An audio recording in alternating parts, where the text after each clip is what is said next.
ইন্দোনেশিয়ার পশ্চিম জাভার পাহাড় ঘেরা ছোট্ট গ্রাম সুকারামাই। দিনে এই গ্রাম স্বর্গের মতো সুন্দর। সবুজ ধানক্ষেত, নারিকেল গাছ, দূরে উঁচু উঁচু পাহাড়, প্রকৃতির সব অতুলনীয় মায়ায় ভরা এই গ্রাম। কিন্তু রাত নামলেই হয়ে ওঠে যেন জনশূন্য এক অন্য পৃথিবী। গ্রামের এক প্রান্তে একটা পুরনো কবরস্থান। কবরগুলোর উপর শ্যাওলা জমেছে, কিছু কবর ধসে পড়ে গেছে। সন্ধ্যার আগে আগেই ওইদিকে কেউ আর চলাচল করে না। ঘটনার সবকিছু শুরু হয় 3 মাস আগে। জিহাদ নামের এক যুবক হঠাৎ অসুস্থ হয়ে অল্প বয়সে গত হয়ে যায়। তার বয়স ছিল মাত্র 25 বছর। তার গততে গ্রামবাসী সবাই আফসোস করে। তার চলে যাওয়াটা নাকি অদ্ভুত ছিল, কোনো বড় অসুখ ছিল না। হঠাৎ জ্বর, তারপর 3 দিনের মাথায় শেষ। গ্রামবাসীরা বলাবলি করছে এটা নাকি কোনো স্বাভাবিক গত হয়ে যাওয়া না, হয়তো কোনো অশরীর কারণে তার গত হয়েছে। গ্রামবাসীরা ধর্মীয় নিয়মে তাকে গোসল করায়, সাদা কাফনে মুড়ে তারপর কবর দেয়। সব আনুষ্ঠানিকতা শেষ হতে হতে সন্ধ্যা হয়ে আসে। এইদিকে সেই দিনের আবহাওয়াও খারাপ ছিল। জানাজা শেষ করে দাফনের সময় বৃষ্টি শুরু হয়। সবাই তাড়াহুড়া করছিল। ইমাম সাহেব দোয়া পড়ছিলেন, লোকজন কবর ভরছিল। তাড়াহুড়া করে বৃষ্টির মধ্যে দাফনের কাজ শেষে সবাই যার যার মতো চলে যায়। দাফনের প্রায় 2 রাত পর, এক মধ্যরাতে, আনুমানিক ঘড়িতে রাত প্রায় 2:30 বাজে, গ্রামের এক বৃদ্ধ আব্দুর রহমান হঠাৎ ঘুম ভেঙে শুনলেন বাহিরে ঢপ করে কিছু একটা শব্দ হলো। তিনি ভাবলেন নারিকেল পড়েছে, আবার চোখ বন্ধ করলেন। ঢপ ঢপ ঢপ, কিন্তু এবার শব্দটা জোরালো ভাবে এলো, যেন কেউ রাস্তার উপরে লাফিয়ে লাফিয়ে যাচ্ছে। তিনি বিষয়টা পরীক্ষা করার জন্য জানালা খুলে বাইরের দিকে তাকালেন, কিন্তু কিছুই দেখলেন না। পরদিন সকালে কবরস্থানে কিছু গ্রামবাসী কবর জিয়ারত করতে গিয়ে দেখলেন জিহাদের কবরটার মাটি যেন ধসে গেছে। মনে হচ্ছে ভিতর থেকে কেউ ঠেলে বের হয়ে এসেছে। এইভাবে কিছুদিন কেটে গেল, কিন্তু সেই শব্দ বাড়তে লাগলো। গ্রামবাসীদের মধ্যে কিছুটা আতঙ্কের সৃষ্টি হয়। তারা মনে মনে যা ভাবছে এমনটা যেন না হয়। তাই গ্রামের কয়েকজন যুবক সিদ্ধান্ত নিল গ্রামে রাতের বেলা পাহারা দিবে। এভাবে কয়েকজন কবরস্থানের পাশে পাহারা দিবে বলে সিদ্ধান্ত নেয়। তারা হাসাহাসি করতে থাকে।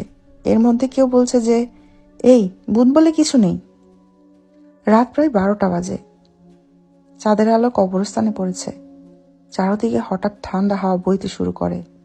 তারা অনুভব করে কবরস্থান যেন কাঁপছে। মাটির ভিতর থেকেও কাঁপুনি শুরু হয়। তারা কবরস্থানের দিকে তাকায়। তাদের একটা কবরের দিকে চোখ স্থির হয়ে যায়। কবরটি জিহাদের। কবরের মাটি ফেটে ভিতর থেকে একটা সাদা মোড়ানো অবয় ধীরে ধীরে উঠে দাঁড়ায়। মাথা থেকে পা পর্যন্ত কাফনে বাঁধা, মাথা নিচের দিকে ঝুলে আছে, চেহারা বৃষ্টি দেখতে। চোখগুলো পচে গেছে, চোখ ও মুখ দিয়ে কালো তরল কিছু বের হচ্ছে। চারদিকে এক নিস্তব্ধতা। তারপর সেই অবয়টি একটা লাফ দিয়ে কবর থেকে উঠে দাঁড়ায়। ছেলেগুলো ভয়ে জমে যায়। আবার লাফ। সেই অবয়টি এবার সরাসরি তাদের দিকে এগুতে লাগে। একজন চিৎকার করলে পালাতে শুরু করে।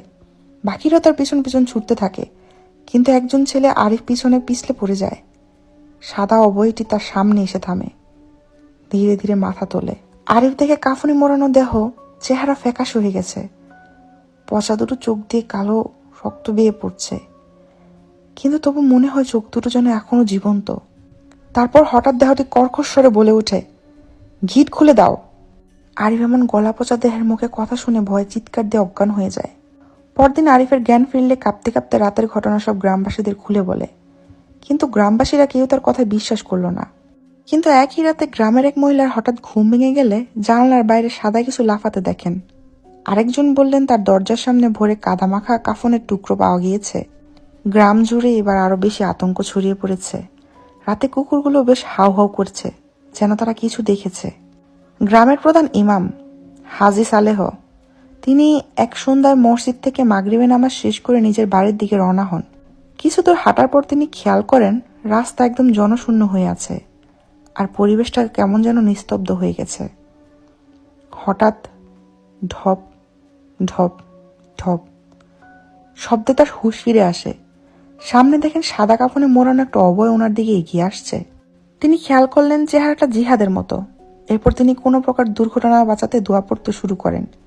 কিছুক্ষণ দোয়া পড়ার পর সে অবয়টি হাওয়ায় মিলিয়ে যায়, আর চারদিকের পরিবেশটা স্বাভাবিক হয়ে যায়।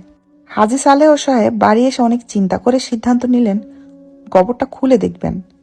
সেই দিন সেই যুবকের বর্ণনা, গ্রামের মানুষের লাফানো কিছু দেখা, কাদামাখা কাফনের কাপড় পাওয়া, আজকে ওনার সাথে ঘটে যাওয়া এগুলো ভালো কিছু ইঙ্গিত করে না। পরের দিন জিহাদের পরিবারের সাথে এই ব্যাপারে কথা বললে জিহাদের পরিবার প্রথমে রাজি হচ্ছিল না, কিন্তু যখন দিন দিন বাড়তে থাকলো তখন তারা অনুমতি দেয়। এক দুপুরে গ্রামের কয়েকজন মিলে কবরটি খোঁড়ার কাজ শুরু করে। মাটি সরাতে সবাই স্তব্ধ।